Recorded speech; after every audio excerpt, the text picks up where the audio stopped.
Hello friends, स्वागत है आपका हमारे चैनल सुपर टॉप 10 में। तो आज की इस वीडियो में हम जानेंगे कि भारत में ट्रैफिक के कौन कौन से ऐसे 10 रूल हैं जो आपको ध्यान रखना बेहद ज़रूरी है। तो आइए चलते हैं, वीडियो स्टार्ट करते हैं। जैसा कि आप जानते हैं कि हमारे प्रतिदिन के जीवन में यातायात के महत्व से आप सभी भली भांति परिचित होते हैं। प्रतिदिन के कार्यों के लिए एक जगह से दूसरी जगह जाने या सामान की आवाजाही के लिए यातायात एक महत्वपूर्ण साधन है। चूँकि यातायात हमारे रोजमर्रा के जीवन का महत्वपूर्ण भाग भी है, ऐसे में यातायात के सुचारू संचालन के लिए सरकार द्वारा कुछ नियमों को निर्धारित किया गया है। यातायात के लिए निर्धारित नियमों का ही यातायात नियम या ट्रैफिक रूल्स कहा जाता है। एक जिम्मेदार नागरिक होने के नाते हम सभी का ये दायित्व बनता है कि हम सभी यातायात के नियमों से भली भांति परिचित हो और इनका पालन करें। तो आइए जानते हैं यातायात के कुछ नियम। तो जो सबसे पहले नंबर पे आता है वो है वाहन पार्किंग का रखें विशेष ध्यान। प्रत्येक वाहन चालक को अपने वाहन को वाहन पार्किंग के लिए निर्धारित स्थान पर ही पार्क करना चाहिए।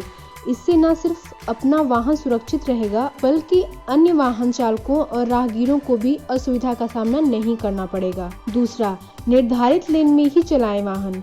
हमें हमेशा अपने निर्धारित लेन में ही वाहन चलाना चाहिए। ऐसा करने से ट्रैफिक का संचालन आसानी से होता है। वहीं शॉर्टकट या जल्दबाजी के चक्कर में आप अगर अपनी लेन बदलते हैं तो न सिर्फ इससे दुर्घटना की संभावना बढ़ जाती है बल्कि दूसरे लोगों को भी नुकसान पहुंच सकता है। तीसरा, ओवरटेक से बनाएं दूरी। सड़क पर अक्सर हम दूसरे वाहन को जल्दबाजी के चक्कर में ओवरटेक करने का प्रयास करते हैं, लेकिन ऐसा करने से दुर्घटना होने की संभावना कई गुना बढ़ जाती है। अधिकतर दो पहियों वाहनों की दुर्घटना का कारण अनावश्यक ओवरटेक करना ही है। ऐसे में ओवरटेक से दूरी बनाए रखना ही बेहतर विकल्प है।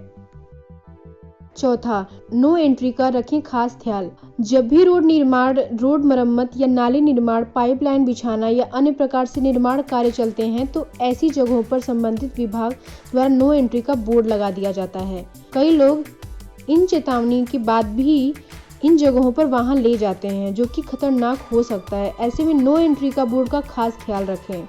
पांचवा, सीट बेल्ट, हेलमेट का प्रयोग जरूर करें। वाहन चलाते समय प्रायः हमें सीट बेल्ट या हेलमेट पहनने की सलाह दी जाती है, परंतु इन चेतावनी के बावजूद भी लोग इन नियमों का पालन नहीं करते हैं। सीट बेल्ट और हेलमेट वाहन चलाते समय महत्वपूर्ण सुरक्षा उपकरण है और दुर्घटना होने पर भी चोट लगने की संभावना को कई गुना कम कर देता है।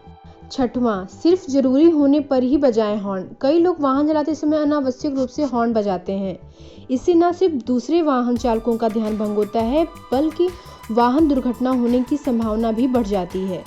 इसके अलावा अनावश्यक हॉर्न बजाना ध्वनि प्रदूषण को भी बढ़ावा देता है। ऐसे में आपको सिर्फ बहुत ही अधिक आवश्यकता होने पर ही हॉर्न बजाना चाहिए। सातवां, अपनी लेन में चलाएं वाहन। हमेशा अपनी लेन में ही वाहन चलाएं। अनावश्यक रूप से लेन बदलने से आपके पीछे आ रहे वाहन चालक कंफ्यूज हो सकते हैं और दुर्घटना की संभावना भी बढ़ जाती है। आठवां, गति पर रखें नियंत्रण। निर्धारित सीमा से अधिक गति होना ही सड़क दुर्घटना का प्रमुख कारण है। हमारे देश में अधिकांश दुर्घटनाएं सड़क पे चलने वाले ओवर स्पीड की वजह से ही होती हैं। यही कारण है कि गति सीमा से संबंधित साइन बोर्ड आपको प्रायः सभी जगहों पर देखने को मिल जाएगा। ऐसे में जरूरी है कि हम अपनी वाहन की गति हमेशा निर्धारित सीमा में ही रखें और ओवर स्पीड एवं रश ड्राइविंग से दूर रहें। और आपको ट्रैफिक के सिग्नल के संकेत तो पता ही होंगे। जैसा कि आप सभी जानते हैं कि ट्रैफिक की जो लाइट सिग्नल होते हैं वो 3 होते हैं, red, yellow and green. Red light जो होती है, अगर रेड लाइट ऊपर जलती है तो जब भी ट्रैफिक सिग्नल में रेड हो जाता है तो इसका मतलब यह होता है कि आप रुक जाइए। रेड लाइट को कभी भी जंप करने की कोशिश नहीं करनी चाहिए। येलो लाइट जो होती है, ट्रैफिक जो दूसरे नंबर पे आती है, यानी कि जब भी आप ट्रैफिक सिग्नल पर येलो लाइट दिखाई दे तो इसका मतलब होता है कि आप चलने के लिए तैयार रहें। ग्रीन लाइट आने से पूर्व ट्रैफिक सिग्नल पर येलो लाइट प्रदर्शित होती है। जो ग्रीन लाइट होती है वो ये बताता है कि अब आपको जिस दिशा में जाना है वहाँ पे आप जा सकते हो। तो ये रहे यातायात के 10 नियम। कैसा लगा हमारा ये वीडियो? अगर आपको ये वीडियो पसंद आता है तो प्लीज़ लाइक करिए, फ्रेंड्स के साथ शेयर करिए एंड हमारे चैनल को सब्सक्राइब करना मत भूलिएगा। तो मिलते हैं एक नई वीडियो में नई जानकारी के साथ। तब तक के लिए थैंक यू।